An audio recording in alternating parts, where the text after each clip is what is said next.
Hi everyone. आज मी पहिल्यांदाच जात आहे 2 दिवसासाठी धुळेला हळदी आणि लग्नाच्या मेकअप ऑर्डरसाठी. आजची ऑर्डर होती धुळे येथील पाटीदार समाज हॉलमध्ये. सकाळी 7 वाजता उल्हासनगरवरून बस निघाली आणि 8 तासाचा प्रवास असल्यामुळे आम्ही बसमध्ये स्नॅक्स खाल्ले आणि लंच केला.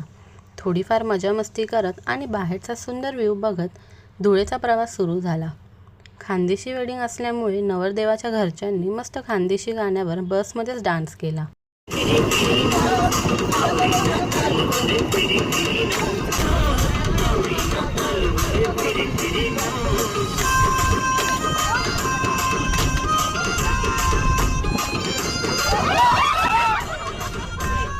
दुपारी 4 वाजता आम्ही धुळेला पोहोचलो. थोडं फ्रेश झालो आणि आम्ही आमच्या कामाला सुरुवात केली.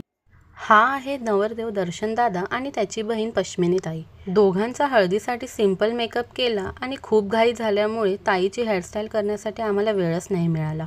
नवरदेवाच्या आईचा सुद्धा सिंपल मेकअप आणि हेअरस्टाईल केली. इतकी घाई झाली की आम्हाला प्रॉपर व्हिडिओ शूट करायला मिळालेच नाही. दुसऱ्या दिवशी आम्हाला दर्शनदादा, पश्मिनीताई आणि त्यांच्या आईचा लग्नाचा मेकअपसुद्धा करायचा होता. लग्नाच्या दिवसाची स्टोरी ऐकण्यासाठी माझा नेक्स्ट ब्लॉग नक्की बघा. ह्यानंतर आम्ही जेवण केलं आणि नवऱ्या मुलाच्या घरच्यांचा खानदेशी स्पेशल डान्स बघण्यासाठी आम्ही गेलो. तुम्हाला आजचा ब्लॉग कसा वाटला मला कमेंटमध्ये नक्की सांगा. भेटूया पुढच्या ब्लॉगमध्ये. Thank you so much for watching.